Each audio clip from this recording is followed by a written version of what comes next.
Welcome to the Ultimate Sports Blog Podcast. Today is June 11th, 2018. Today I'm going to recap yesterday's MLB action, look ahead to tonight's MLB action, go over a couple MLB news topics, whether it's injuries or a player being released, go over my power rankings for the week and pick my players of the week, go over the first National League All-Star ballot that was released a couple of hours ago, a couple NFL news items to go over, to my 2011 NBA ReDraft, and my 7th 2018 NBA mock draft.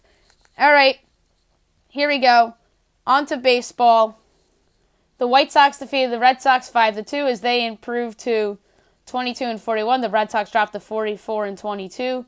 Reynaldo Lopez improves to 2-4. Rick Porcello drops to 8-3. Joakim Soria gets his 8th save of the year. Top of the first, RBI double, Jose Abreu, 1-0 White Sox. Bottom of the second, RBI single, Rafael Devers ties it up at 1 apiece. Top of the third, bases loaded walk, Tim Anderson gives the White Sox a 2-1 lead. Top of the sixth, RBI groundout, Trace Thompson, 3-1 White Sox. Bottom of the seventh, Eduardo Nunez safe at first base on the error by Yoan Moncada, scores in a run to make it a 3-2 game. Top of the ninth, 2-run double, Daniel Palka, 5-2 White Sox was your final. Reynaldo Lopez bounces back after a couple rough outings, 6 1/3 innings, 6 hits, and earned run, 3 walks and 6 strikeouts, leaves the game with a 3.26 ERA. Rick Porcello, 6 innings, 5 hits, 2 earned runs, 3 walks, and 5 strikeouts, leaves the game with a 3.54 ERA. The Blue Jays defeated the Orioles 13-3 as they improved to 30-35. Baltimore drops to 19-45.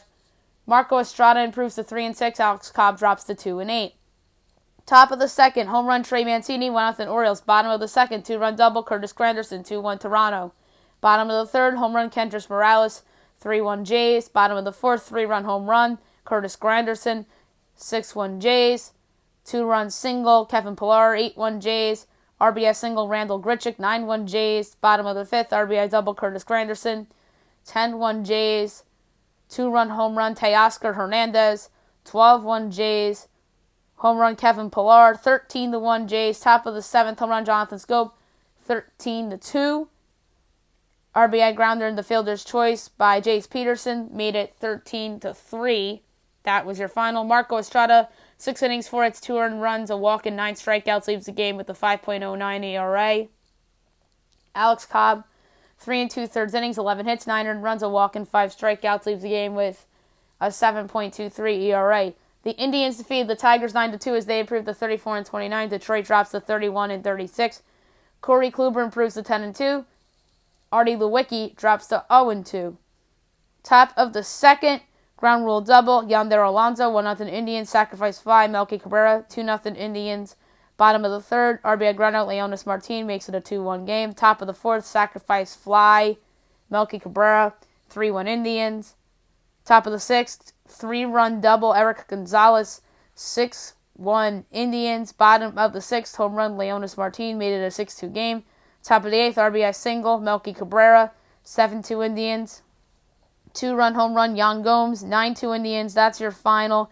Corey Kluber, outstanding, 8 innings, 5 hits, 2 earned runs, no walks, and 8 strikeouts, leaves the game with a 1.99 ERA.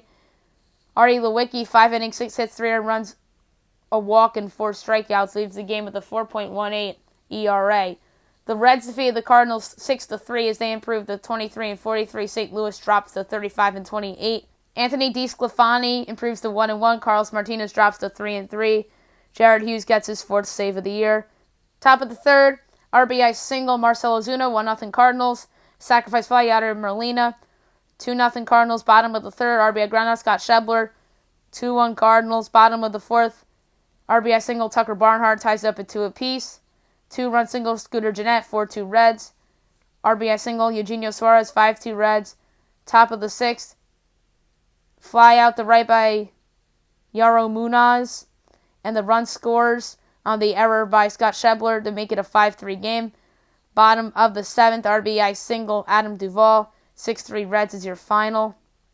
Anthony DeSclafani, 5 innings, 10 hits, 2 earned runs, 2 walks, and 6 strikeouts, leaves the game with a 5.4 ERA. Carlos Martinez, in his first start back from the DL, 3 2/3 innings, 4 hits, 5 earned runs, 7 walks, and 5 strikeouts, leaves the game with a 2.5 ERA. The walks need to go down for Martinez.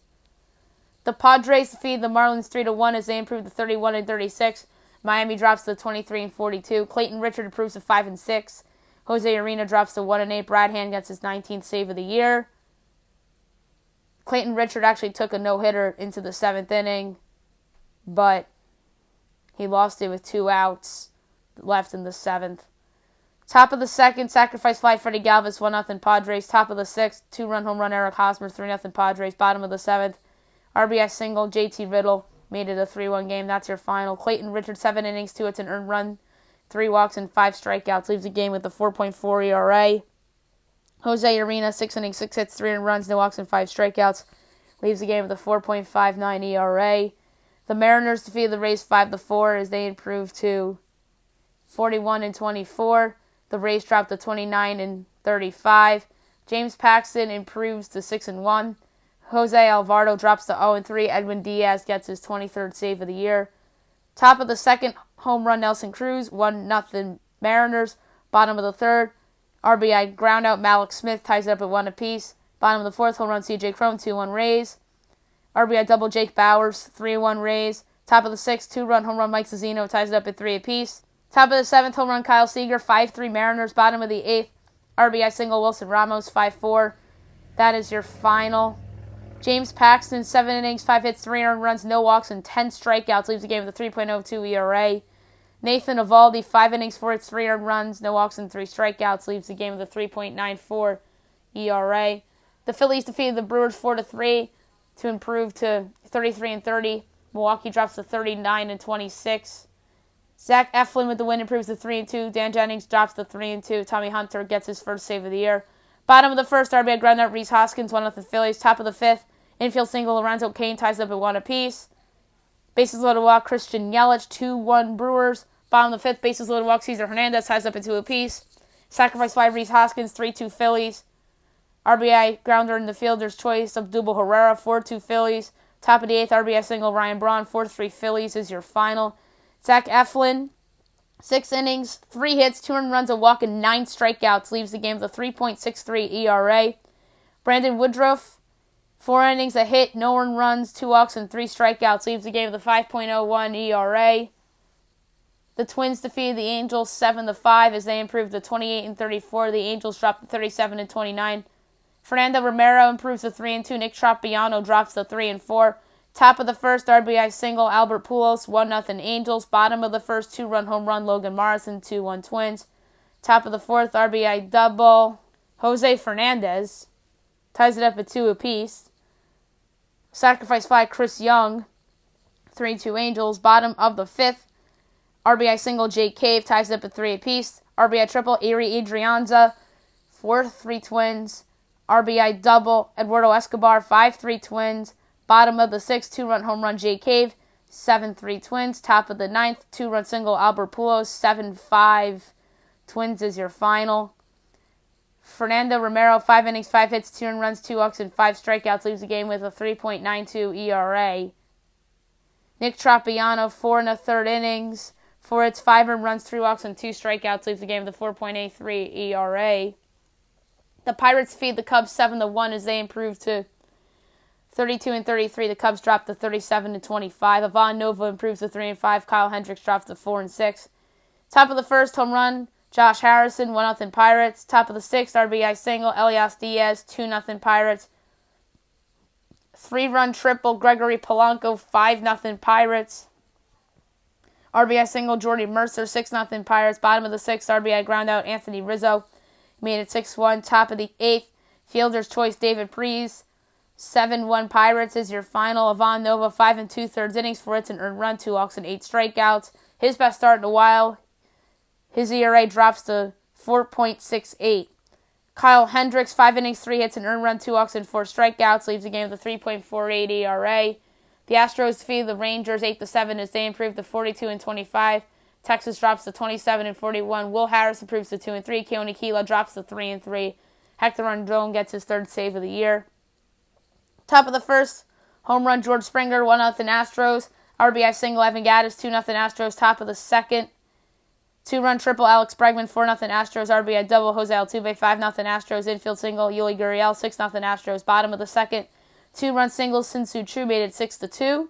Bottom of the third, 2-run single, Carlos Perez made it 6-4.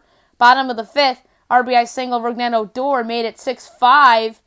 RBI single by Ronald Guzman ties it up at 6 apiece. Top of the seventh, home run Yuli Gurriel, 7-6 Astros. Bottom of the eighth, RBI single, Adrian Beltre ties it up at 7 apiece. Top of the ninth, George Springer scores on a balk by Keone Kela, and A.J. Hinch got the umps to call it a balk. So the Astros are winners. Dallas Keuchel did not have a good outing. 4 1/3 innings, 13 hits, 5 earned runs, no walks, and 3 strikeouts. Has an ERA of 4.45. Matt Moore, 3 innings, 9 hits, 5 earned runs, a walk, and no strikeouts. Leaves the game with an ugly 7.88 ERA. The bullpen for the Rangers held its own.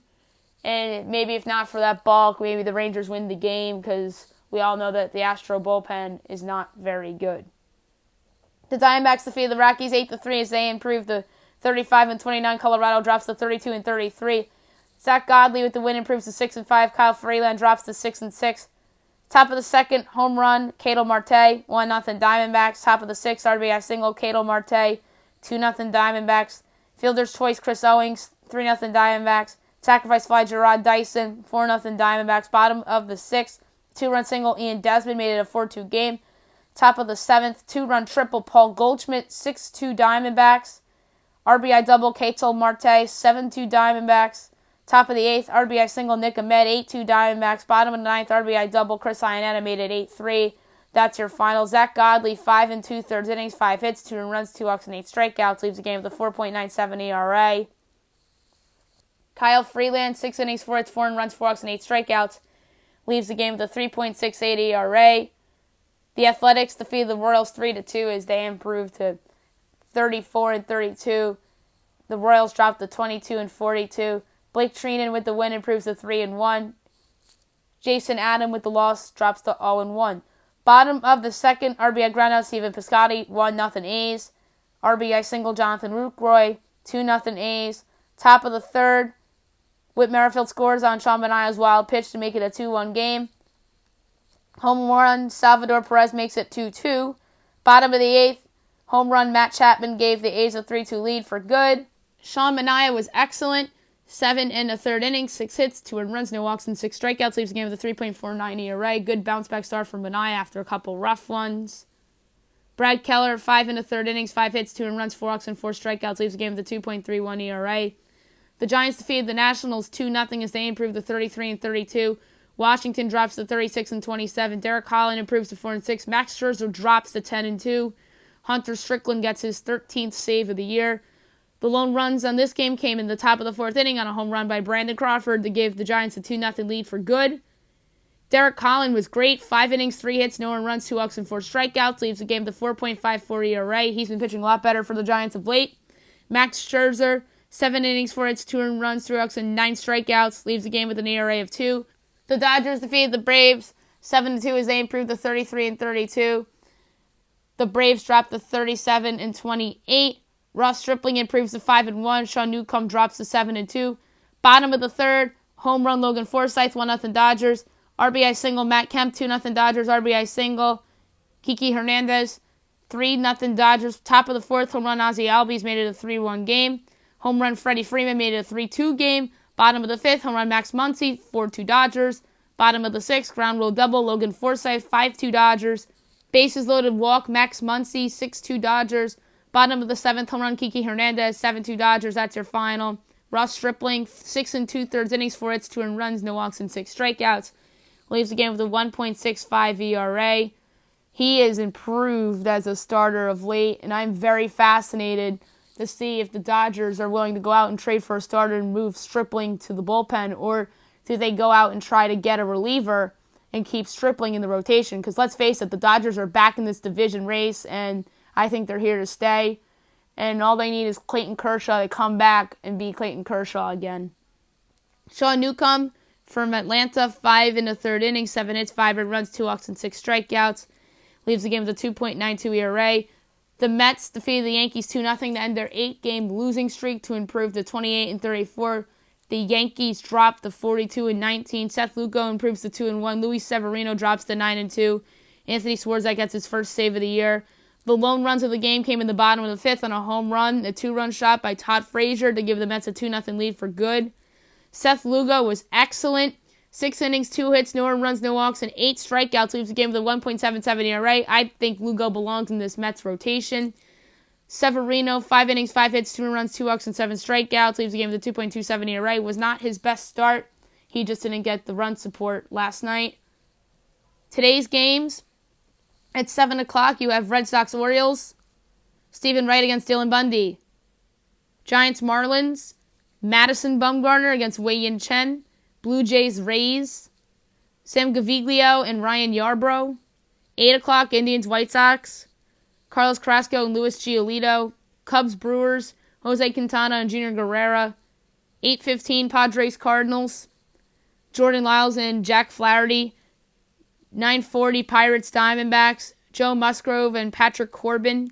And 10 o'clock, Angels-Mariners, you have Andrew Heaney and Wade LeBlanc. Before I get to the power rankings, I want to discuss Shohei Ohtani's injury a little bit more.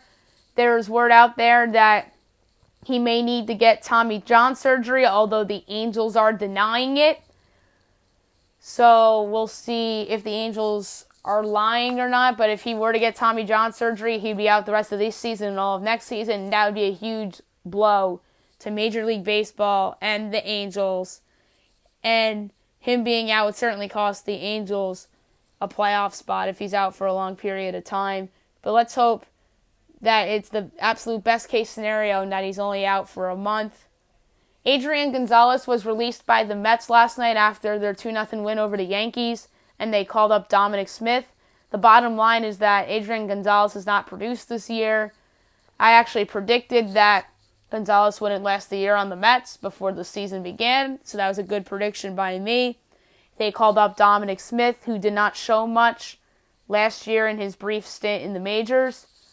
So we'll see if he is a different player this time around, or if he's the Dominic Smith that we saw last summer that looked like a bust. Vladimir Guerrero Jr., the top prospect of the Toronto Blue Jays, is out for a few weeks with a knee injury. This is a major setback for the Blue Jays and Guerrero's development. He was rumored to be called up to AAA within the next couple weeks, which would mean that he's getting closer to the bigs. A lot of people think that they're going to trade Josh Donaldson and then call up Vlad Jr., but the issue is that Vlad Jr. is not a good defensive player, so they'll probably put him at designated hitter. So it should be very interesting to see what they do. All right, now I'm going to go to the power rankings for the week. Going to say the team and talk about a player from every team. That the theme of this week is flying under the radar. Number 30 is the Baltimore Orioles, who are currently sitting in last place in the American League East at 19-45. They, believe it or not, actually swept the Mets in Citi Field.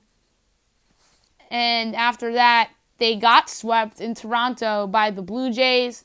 This upcoming week, they host the Red Sox beginning tonight, off day Thursday, then host the Miami Marlins for 3.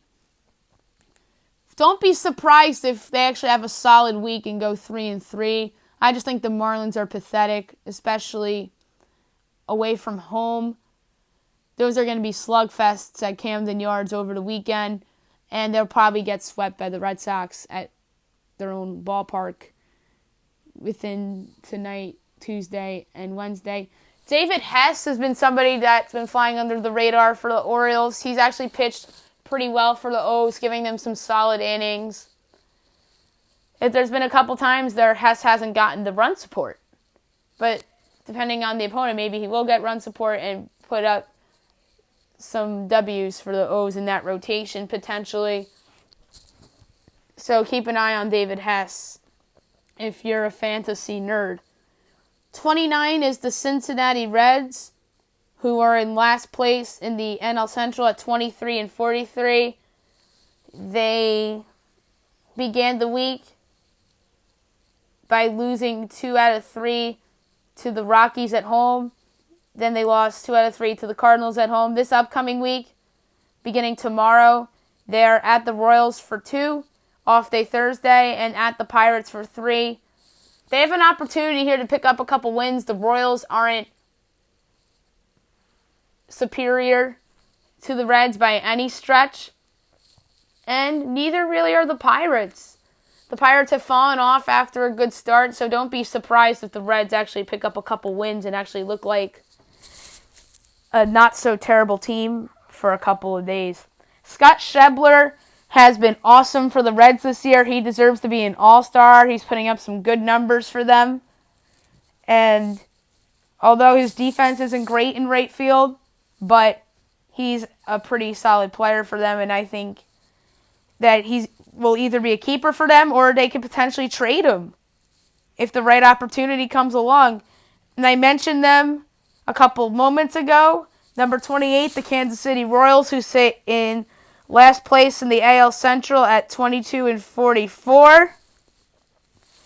They began the week getting swept in Los Angeles against the Angels, and they closed out the week by losing 3 out of 4 in Oakland to the Athletics. This week, beginning tomorrow, they host the Reds for 2, off day Thursday, then the Astros come to town for 3.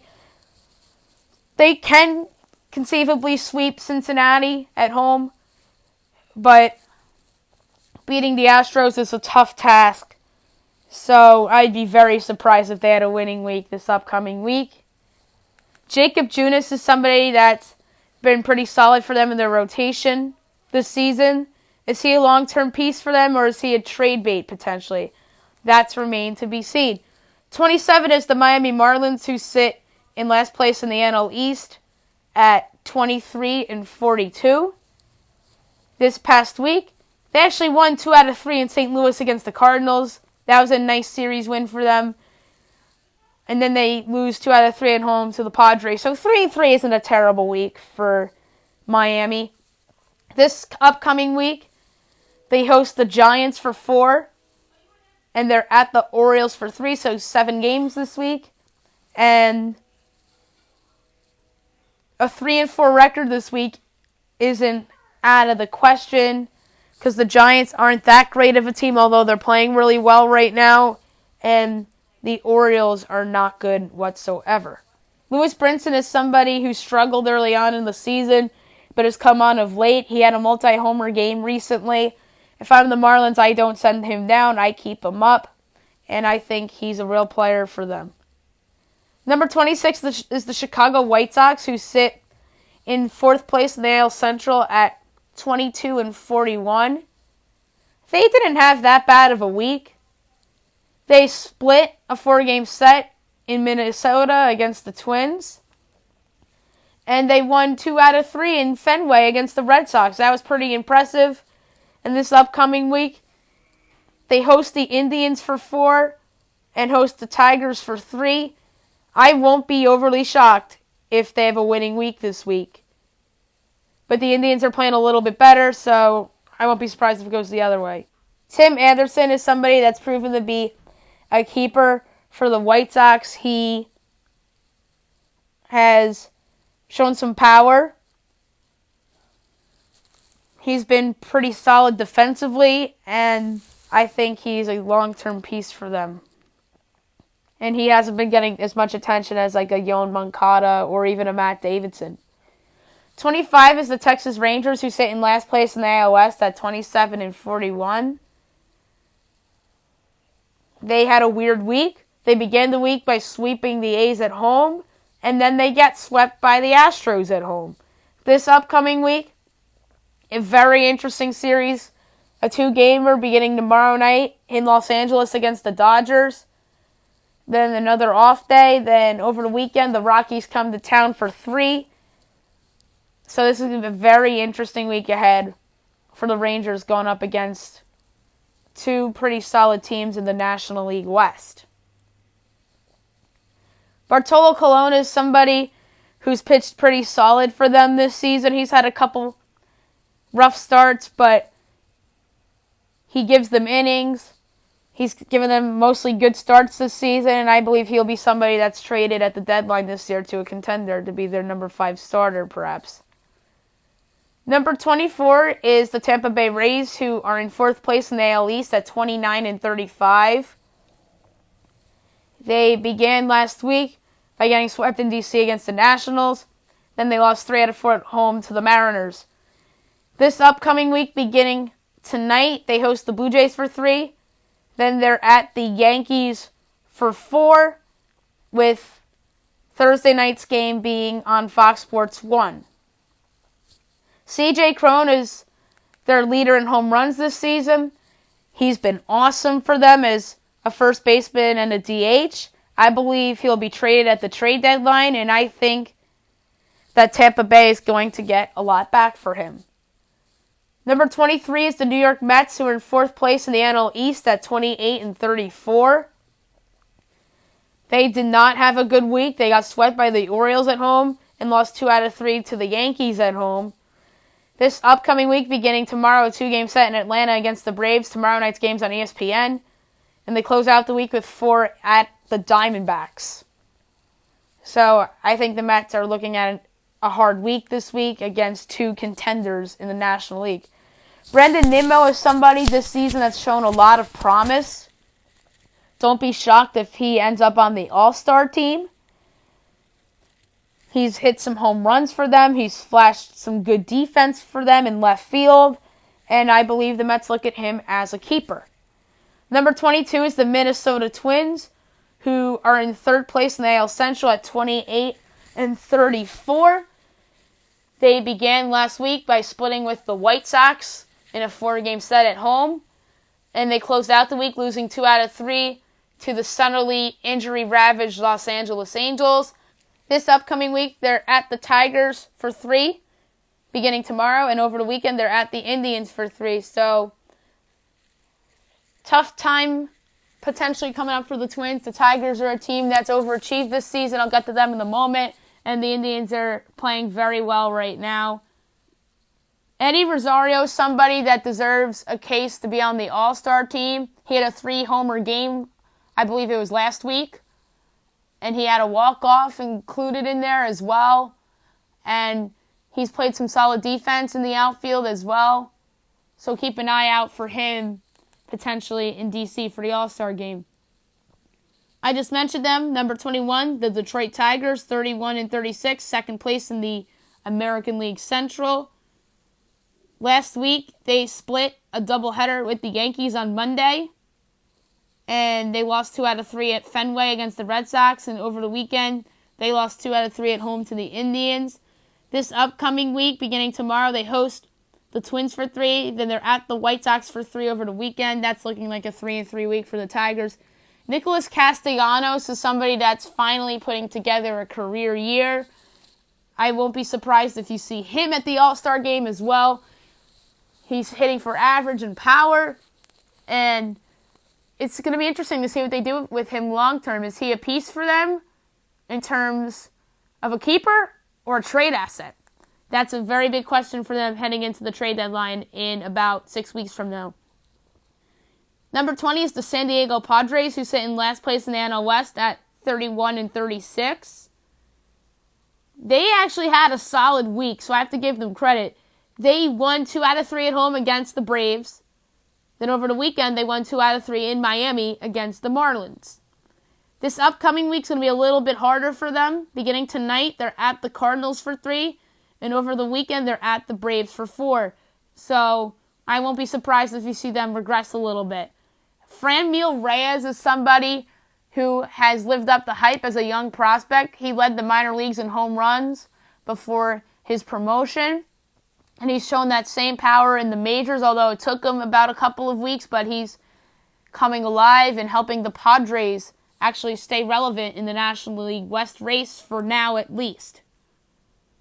Number 19 is the Toronto Blue Jays, who sit in 3rd place in the AL East at 30-35.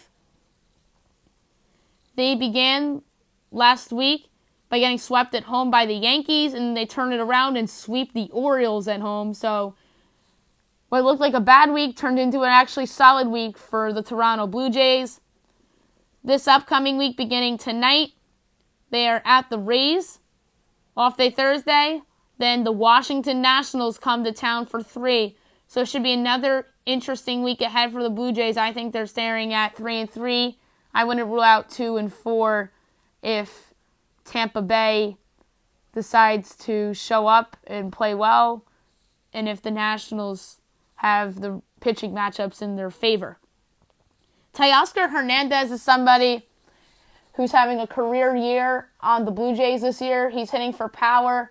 He's played some good defense, and I won't be shocked if he becomes a trade asset eventually.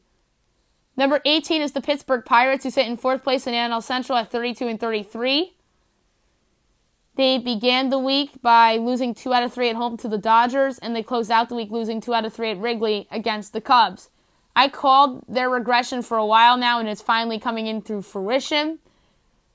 Although their schedule gets a little bit easier over the weekend, but they begin tonight at the Diamondbacks for 3, off day Thursday, and the soft part of the schedule this week is home against the Reds. So I think the Pirates are staring at 3-3 this week. Joe Musgrove is somebody who's recently come back from injury. He was a piece in that trade that sent Garrett Cole to Houston, and they also got Colin Moran back in that deal too.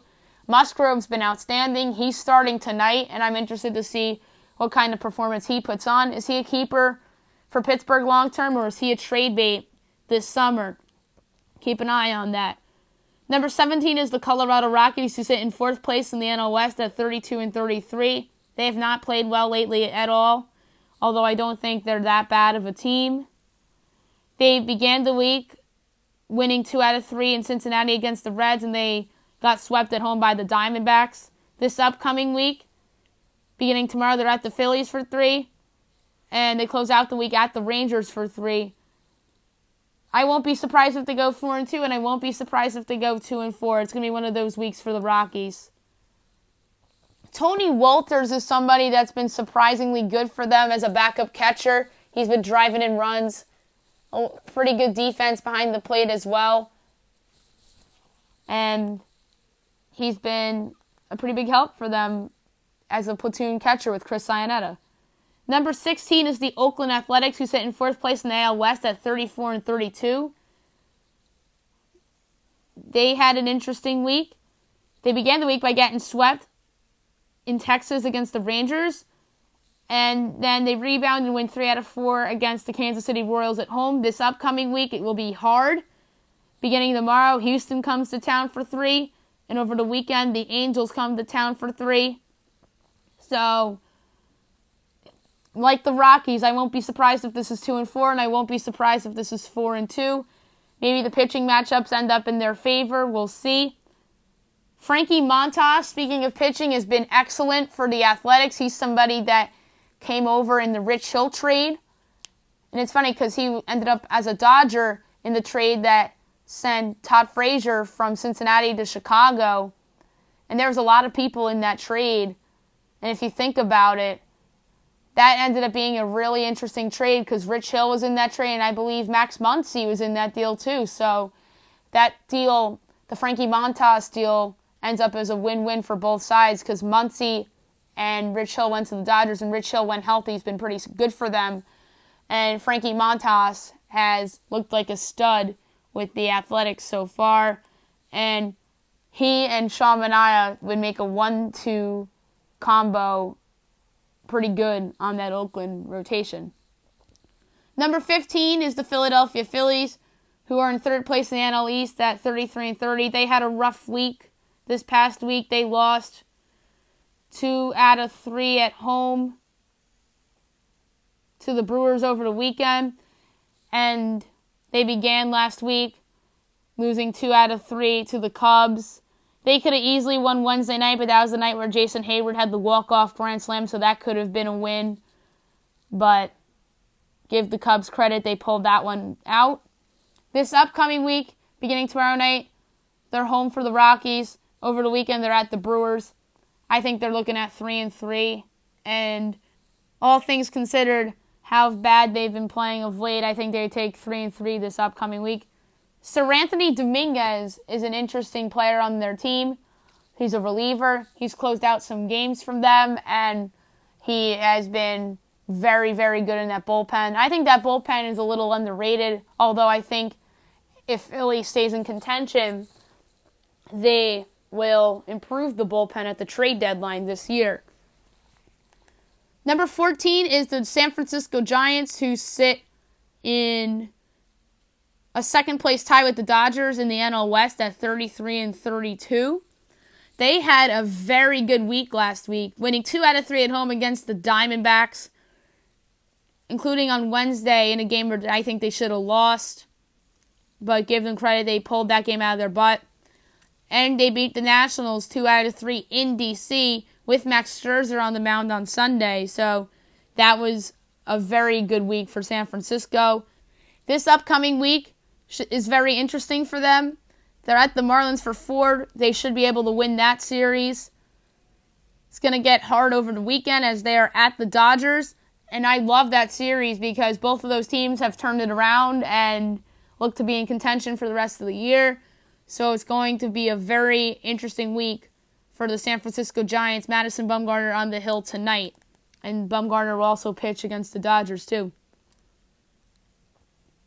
Number 13, speaking of the Los Angeles Dodgers, 33-32 in the tie with the Giants for second in the division. They had a very good week last week too. Beat the Pirates 2 out of 3 in Pittsburgh. Then over the weekend, they won 2 out of 3 at home against the Atlanta Braves. This upcoming week for the Dodgers is going to be very interesting as well. Beginning tomorrow night, a 2-game set against the Texas Rangers. Off day Thursday, then the San Francisco Giants come to town. So this is going to be very interesting for the Dodgers. And listen, I think the Dodgers-Giants should have been picked for Sunday Night Baseball. But when they did the schedule for that week, a couple weeks ago, the Giants weren't playing well, and neither were the Dodgers. Now both of these teams have turned it on, and I think ESPN is looking at themselves thinking, wow, we made a mistake with that. So give the Dodgers and the Giants credits for their turnarounds. Gorkys Hernandez is somebody for San Francisco that has been flying under the radar. He's been their leadoff hitter. He's been hitting home runs for them, providing a lot of speed on the bases and good defense. Max Muncy is somebody who, I'm just going to say it right now, he's this year's Chris Taylor for the Dodgers. He's been hitting a lot of home runs. He's been playing good defense. He's versatile. And yet another great under-the-radar acquisition for Los Angeles. Number 12 is the St. Louis Cardinals, who sit in third place in the NL Central at 35-28. They had an interesting week. They lost 2 out of 3 at home against the Miami Marlins. And over the weekend, they won 2 out of 3 against the Reds. This upcoming week, the Padres come to town for 3 beginning tonight, off day Thursday. And then the Cubs come to town for 3, including Sunday night's game, which is obviously Sunday Night Baseball. So it's going to be an interesting week ahead for the Cardinals as they hope to catch the Cubs and the Brewers in the division. Michael Wacha is somebody who has really reemerged as one of the better pitchers in baseball. He carried a no-hitter into the 9th inning. I believe that was last week. And he's pitched very well. He's been their best pitcher this year. And after a couple subpar seasons, he's looked like the guy that helped them go to the World Series in 2013. Number 11 is the Cleveland Indians, who are in first place in the AL Central, 34-29 on the year. They've been playing a lot better of late. They began the week by sweeping the Brewers at home. That was impressive.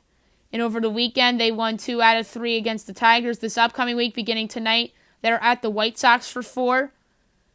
And they close out the week hosting the Minnesota Twins. This is a really nice opportunity for the Indians to separate themselves in their division. Speaking of rejuvenated players, I talked about Michael Wacha with the Cardinals. How about Michael Brantley of the Cleveland Indians? He is finally healthy. He's vying for an American League All-Star spot as well. I'm very impressed with Brantley this year. He's been playing left field for them. Very good offensively and defensively. And he's somebody that I believe is in a contract year too. So that's another interesting storyline to keep an eye on too. Number 10 is the Arizona Diamondbacks, who are in first place in the NL West at 35-29. They had a really good week last week, other than losing 2 out of 3 to San Francisco, but they probably should have won on Wednesday. But give the Giants credit. They pulled that game out. But what they did that was impressive was sweeping the Rockies in Colorado. That's hard to do. The Rockies are a pretty good home team. This upcoming week, beginning tonight, the Pirates come to town for 3, and then the Mets come to town for 4. This is a golden opportunity for the Diamondbacks to separate themselves a little bit from the Dodgers and the Giants, although their schedules are a little bit easy too.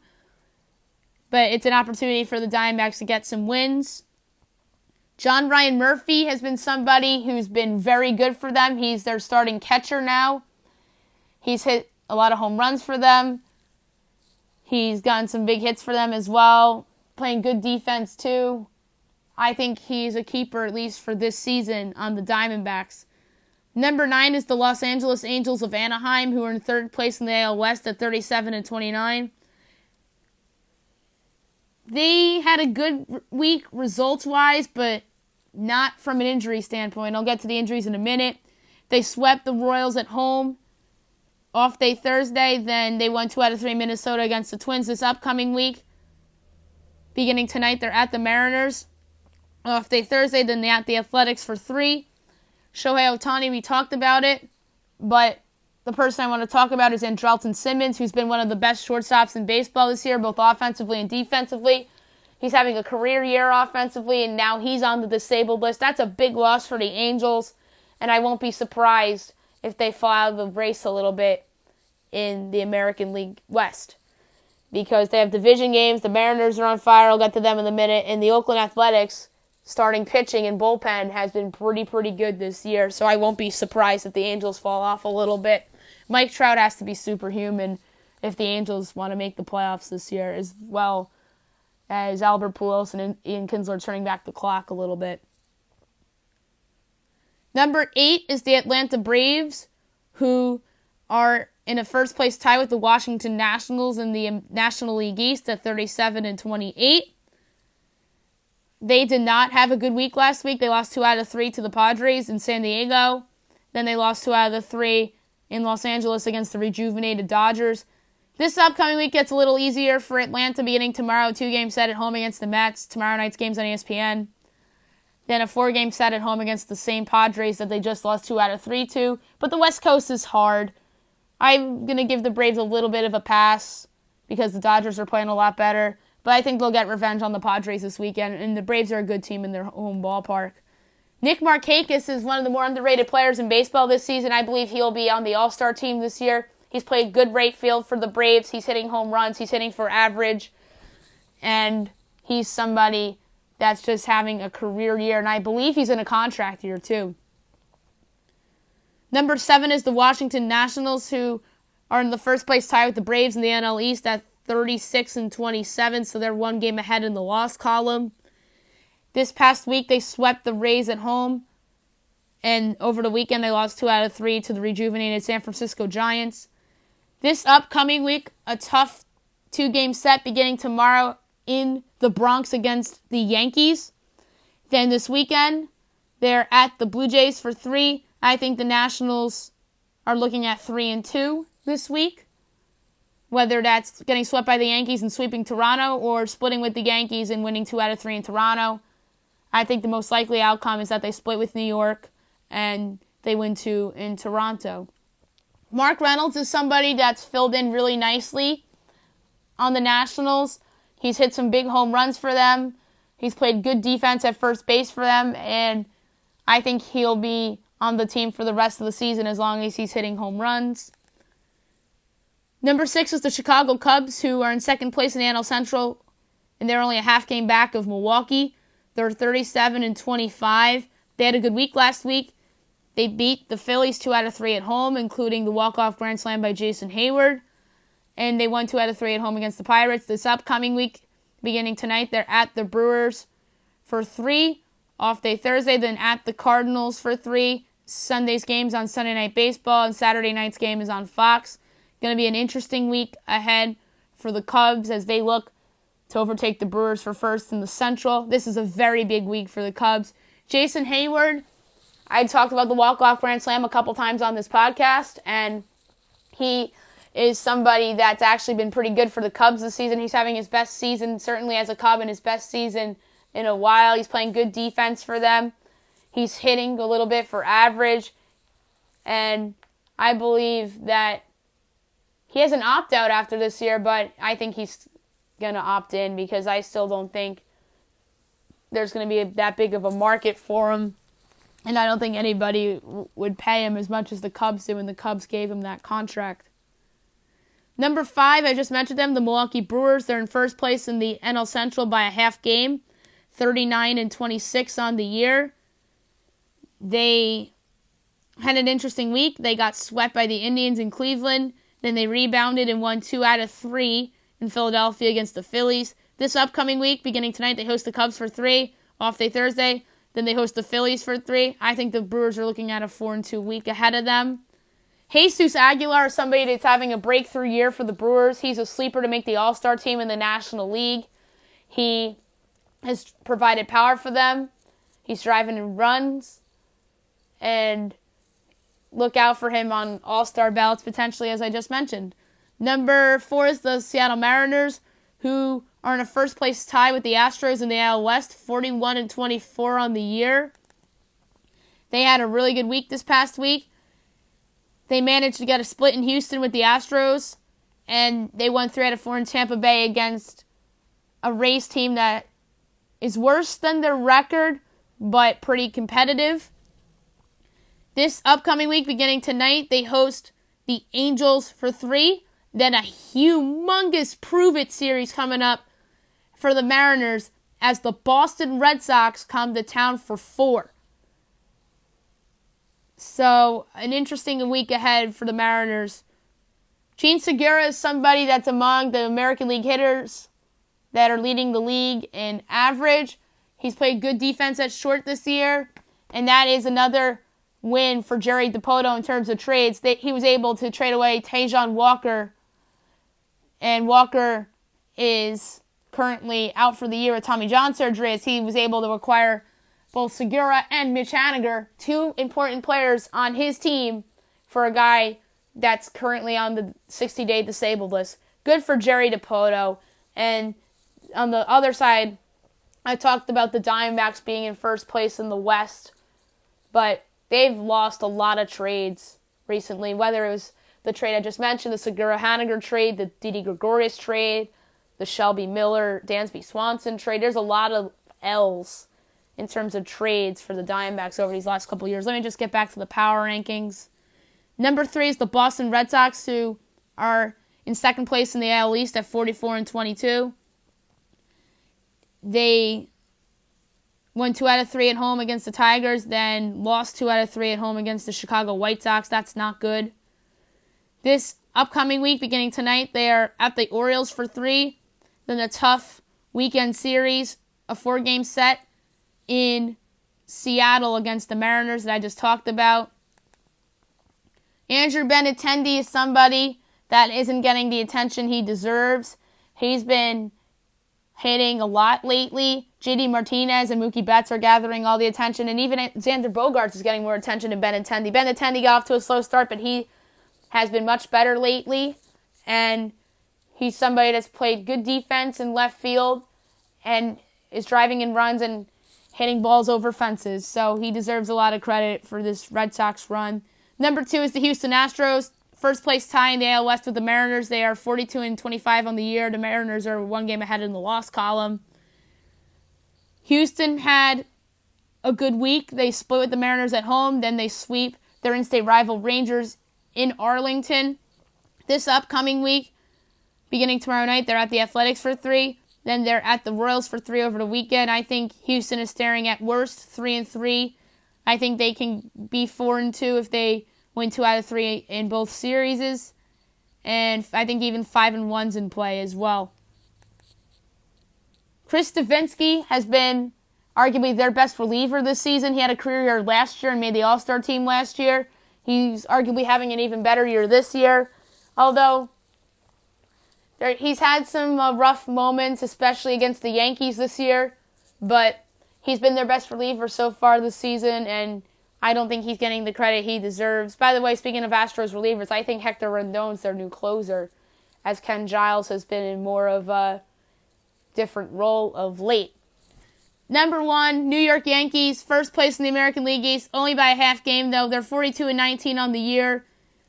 They actually had a pretty interesting week. They split the doubleheader with the Detroit Tigers on Monday. Then they swept Toronto Tuesday and Wednesday at the Rogers Center. Then they won 2 out of 3 in the Subway Series at Citi Field against the Mets. This upcoming week's interesting for them. Off day today. 2 games against the Nationals at home, with Wednesday night's game being on ESPN, and a 4-game set against the Tampa Bay Rays, and Thursday night's game is on FS1. And Sunday afternoon is their annual Old Timers Day, where they bring back a bunch of the organization's great players from the past as they're introduced, and they play a game, like a 3 or 4 inning game. I've been to the event several times, and it's a fun event to watch on TV every year as well. So an interesting week ahead for the New York Yankees. Brett Gardner, somebody who's been hitting the lights out of the ball lately. He struggled early on this season, but he's been on fire of late. He hit the game-winning home run on Friday night off of Jacob deGrom. That was impressive at Citi Field. And Gardner's got some other big hits recently too. And he is somebody that deserves a lot of credit, although he got off to that slow start this season. Next, I'm going to give out my little players of the week. I don't know who Major League Baseball picked, but I know who I'm picking. American League, Giancarlo Stanton, Yankees. A lot of home runs this week. He hit one in Citi Field. He hit one against the Blue Jays, and he hit that monster shot in Detroit off of Mike Fiers. He helped the Yankees to a winning week this week. And National League, Max Muncy of the Dodgers. He had 4 homers this week, helped the Dodgers be rejuvenated in that division and in the National League, so he deserves credit for that. So my players of the week are Giancarlo Stanton and Max Muncy. Now I'm going to look at the National League All-Star ballot that was revealed today. A lot of interesting things about this. I'll read off the votings and who's in the leads right now. All right, catchers. Your leading vote getter right now. Buster Posey, San Francisco Giants. I think that is deserved because the Giants are rejuvenated and they're still in that race. Number 2, Wilson Contreras, Cubs. Contreras' power's down, but he's still one of the better catchers in the National League. Kurt Suzuki, Braves. He's been a nice role player for them. 4, Francisco Cervelli, Pirates. Provided some power for them and was pretty good for them when they were off to that good start. 5, Yadier Molina, Cardinals. He's been hurt, but when he was healthy, he's hitting the lights out of the ball. First base, your leader in votes, Freddie Freeman, Braves. I think this is well-deserved. The Braves are arguably the biggest surprise in baseball this season, being in the tie with the Nationals for first place in the National League East. Freeman's been pretty good this year. 2, Anthony Rizzo, Cubs. Rizzo was hurt for a while, but he's been better lately. 3, Brandon Belt, Giants. This is the guy that I think should be starting. He's having a career year. 4, Cody Bellinger, Dodgers. He struggled early on in the season, but he's picked it up of late. 5, Joey Votto, Reds. He hasn't been as good as he was last year. Second base, your leading vote getter is Ozzie Albies of the Braves. This is very deserved. He had a career month in April, has fallen off a little bit lately, but still a big reason why the Braves are tied with the Nationals in first place in the division. 2, Javier Baez, Cubs. He's off to a good start this season, playing good defense and hitting a lot of home runs. 3, Scooter Gennett, Reds. I think he belongs as a reserve. He's been awesome this season. 4 is Durable Cabrera, Mets. He might end up getting in as a reserve, but he's hurt right now and could end up on the disabled list. I forgot to mention that when we were talking about the Sunday Night Baseball game from last night, that Cabrera was limping the first base, and I think he pulled a hammy. And number 5, Joe Panik, Giants. He was hurt for a little bit, so I don't think he'll get in. Third base. Your leading vote getter is Nolan Arenado of the Rockies. That is deserving. He's the best third baseman in the National League. 2, Chris Bryant, Cubs. He's been hitting a lot lately, but his power numbers aren't really there.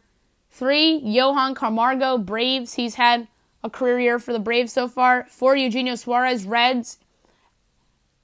career years so far. 5, Justin Turner, Dodgers. He was hurt at the beginning of the season. Shortstops.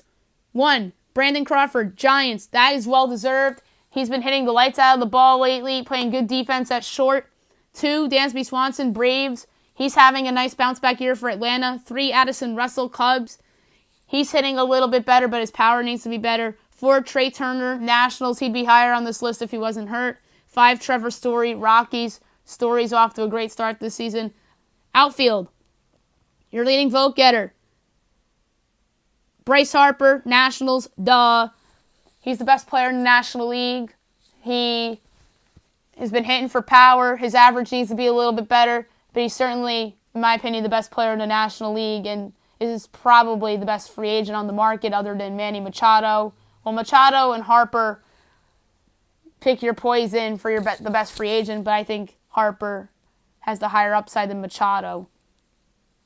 Number 2 is the Atlanta Braves' Nick Markakis, who I talked about before. Well-deserved. 3, Matt Kemp, Dodgers. He's been phenomenal this season. He looks like the Matt Kemp of old. 4, Charlie Brockman, Rockies. He had one good month, but has tailed off of late. 5, Ronald Acuna, Braves. He's been excellent, but he's hurt right now.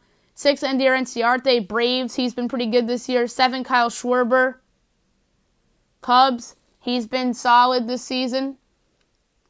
8, Ben Zobrist, Cubs. He's been hitting for average a lot. 9, Abdul Herrera, Phillies. He's been hitting for average and power this year. 10, Jason Hayward, Cubs. Hitting for average. Played some better defense. 11, Christian Yelich, Brewers. He was hurt for a little while. 12, Corey Dickerson, Pirates. He's been under the radar, good for them this year. I think he'll get traded at the trade deadline. 13, A.J. Pollock, Diamondbacks. He's hurt right now. 14, Matt Adams, Nationals. He was hot for a couple weeks but tailed off a little bit. 15, Lorenzo Cain, Brewers. He's been excellent this season. And that is your National League ballots so far. Some NFL news that I want to get to real quick. Khalil Mack is apparently sitting out of mandatory OTAs as well as Earl Thomas because they don't have new contracts for next season. That's not good for either of those teams, and those teams have to blink if they want to keep good players there long term.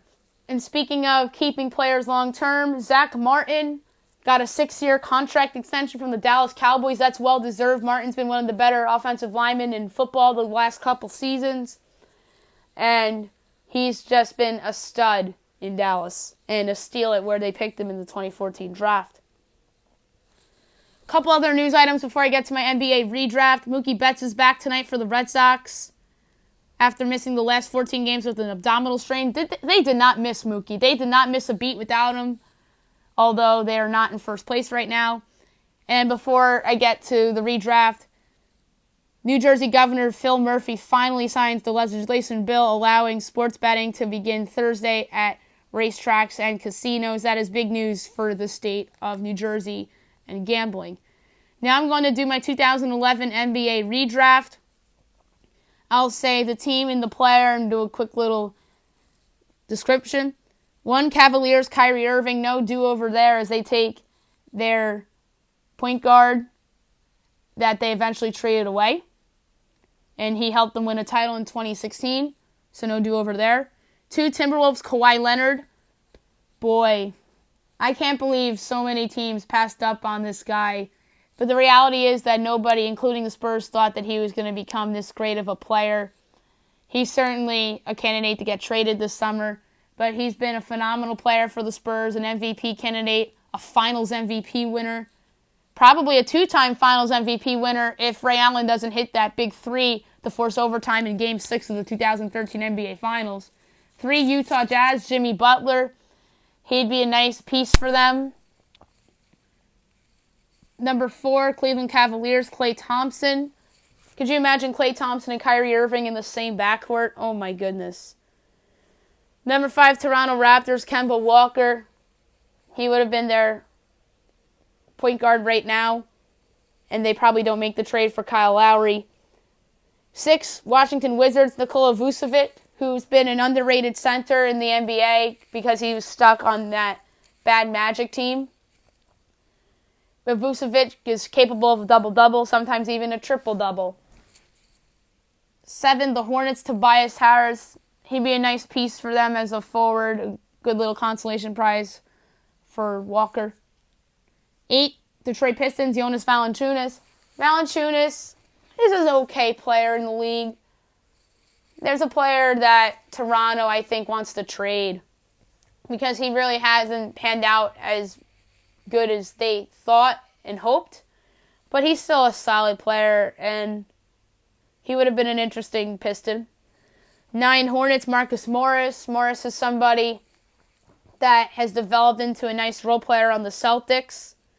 10, Kings, Nikola Mirotic. Somebody that was overseas and then eventually came over and shot the lights out for the Bulls, and the Bulls took advantage of his trade value. And he was a solid role player for New Orleans as they made it to the second round of the playoffs. Number 11, the Warriors, Tristan Thompson. Not as good as Klay Thompson, obviously, but Tristan Thompson is capable of a double-double, and he really wasn't that good in the finals this year. 12, Jazz, Enes Kanter. Funny how things work out as the Jazz take somebody that they originally had, as Kanter was somebody that the Jazz eventually traded to Oklahoma City, and Kanter eventually was traded to New York for Carmelo Anthony. And Kanter had a career year on the Knicks, but if I'm New York, I don't re-sign him if he opts out because that was just one career year. Certainly helped that he was playing alongside Kristaps Porzingis before Porzingis got hurt. I just don't think he's that great of a player. He's just an offensive machine that can rebound. 13, the Phoenix Suns, Bojan Bogdanovic. Bogdanovic has been a solid role player on the Pacers this past season, and he was on the Nets for a little bit. Then the Nets traded him to Washington. 14, the Rockets, Markieff Morris. Markieff Morris, somebody that was pretty good on that Suns team in 2013-14 that overachieved, that many people thought was the worst team in the West coming into that season. And now he's on the Wizards and was a solid role player for them. Would be a solid role player on this current Rockets team too. 15, Spurs, Etuan Moore. Moore, somebody that was secretly good for the Pelicans, hitting a lot of threes for them. He would have been an X factor on San Antonio's bench too. 16, the Sixers, Justin Holiday.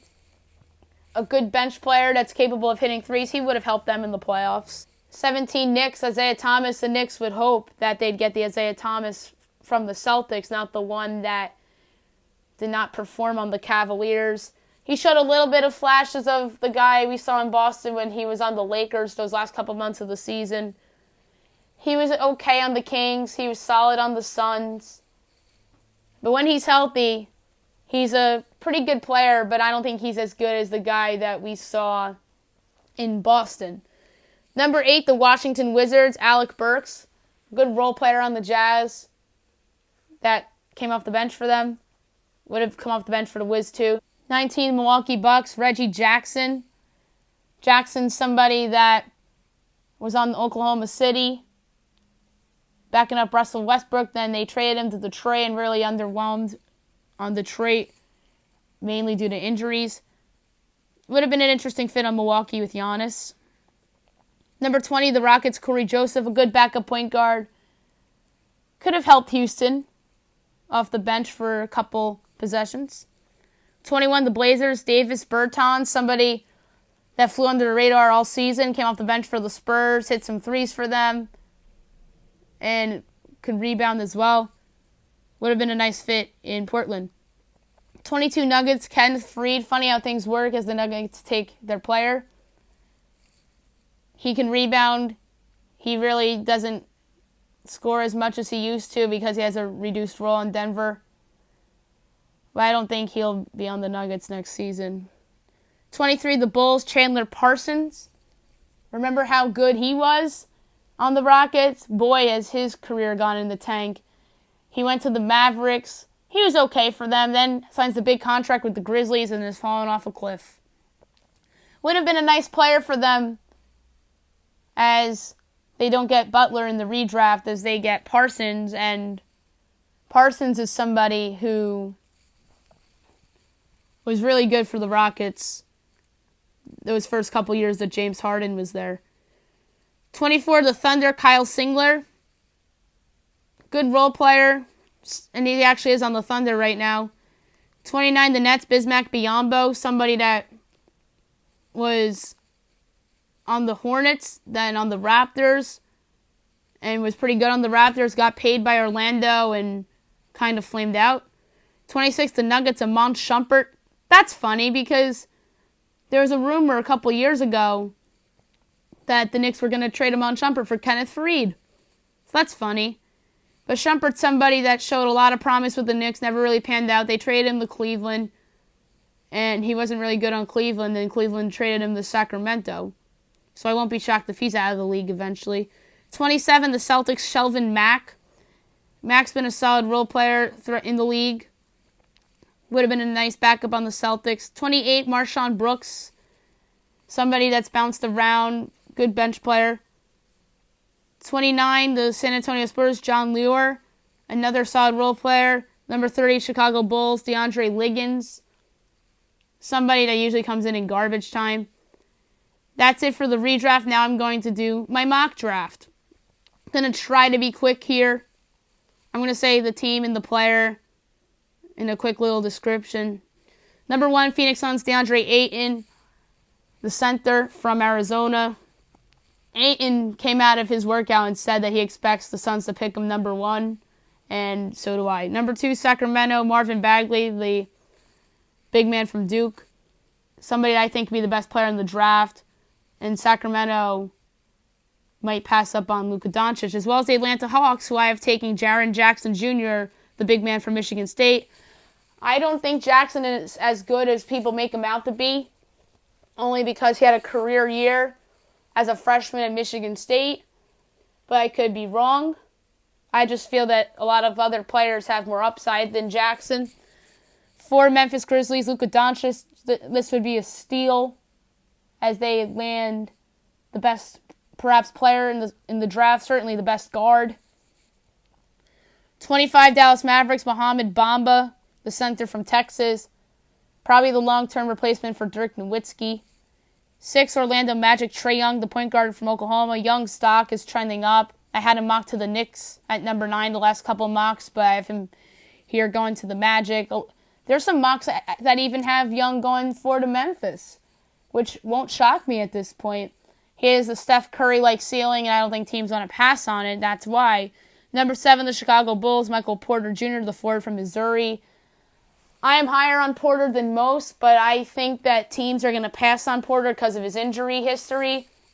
But if he was in college and stayed healthy last year, I think he'd be a top 3 pick for sure. But I'm a big fan of Porter.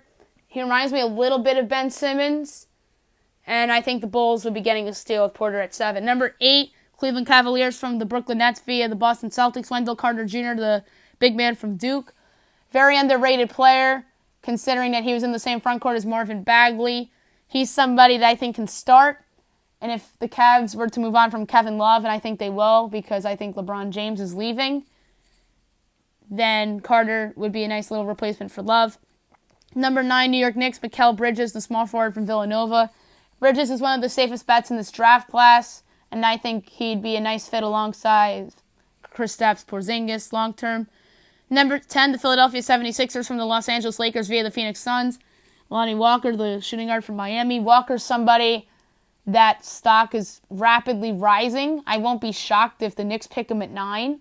There's a lot of buzz that he might go 9 to the Knicks, but I think he'd be a great fit in Philadelphia.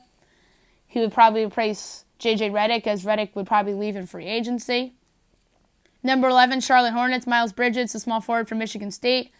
Bridges' destiny might be a small ball 4, but I think the Hornets and him are a match made in heaven, as the Hornets are looking for young assets as they look to accelerate a rebuild. Number 12, the Los Angeles Clippers from the Detroit Pistons. Colin Sexton, the point guard from Alabama. Sexton dropping the 12 would be a steal for LA because I think he could go as high as 6 to Orlando. I think he's that good of a player. I think he's fallen under the radar because Young's been gathering a lot of attention. Number 13, Los Angeles Clippers, Robert Williams, the big man from Texas A&M. Williams reminds me of DeAndre Jordan. And it's funny because the Clippers will probably lose DeAndre Jordan this summer if he decides to opt out. And Williams will be a nice little ready-made replacement for Jordan. Number 14, the Denver Nuggets, Kevin Knox, the small forward from Kentucky. Knox hasn't really panned out like the Wildcats and John Calipari thought, but maybe it'll work out for him in the league. 15, the Washington Wizards, Zaire Smith, the shooting guard from Texas Tech. Smith's stock is rapidly rising as we are a week and a half away from the draft. He'd be a nice third guard off the bench for the Wiz. 16, the Phoenix Suns from the Miami Heat, Shai Gilgeous-Alexander, the guard from Kentucky. Gilgeous-Alexander's stock was trending up, but now it seems like it's trending back down. So the Suns at 16, this might be a steal for them. Number 17, the Milwaukee Bucks, Dante DiVincenzo, the shooting guard from Villanova. DiVincenzo is another player whose stock is rising after a great NCAA tournament and the great combine. I think he'd be a nice bench piece for Milwaukee. 18, San Antonio Spurs, Kyrie Thomas, the shooting guard from Creighton. I think this is another excellent fit, as although Thomas doesn't have that much upside, as I think Thomas is so solid that he'd be a good bench piece for Greg Popovich and the Spurs. 19, the Atlanta Hawks from the Minnesota Timberwolves, Jerome Robinson, the shooting guard from Boston College. Robinson, I think, is one of the more underrated guys in this draft, as solely because that he played at BC. He's a good athlete, and Atlanta needs more guards. 20, the Minnesota Timberwolves from Oklahoma City Thunder, Kevin Huerter, the wing from Maryland. Huerter's another fast riser on people's mock boards. I can see him going potentially as high as 15 to the Wizards if his stock continues to rise. He's a good shooter, and his playmaking ability is underrated. Number 20 is the Utah Jazz.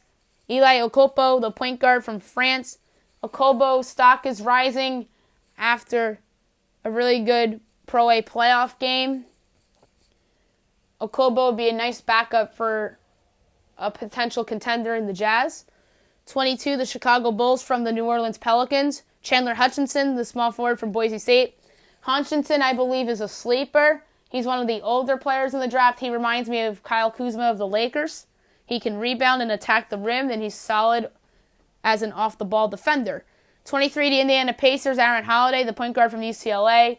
Darren Collison's not the long-term answer at point guard for the Pacers. Insert Holiday, who can shoot the lights out, especially from three. 24 is the Portland Trail Blazers. Trey Brown, the wing from Oregon.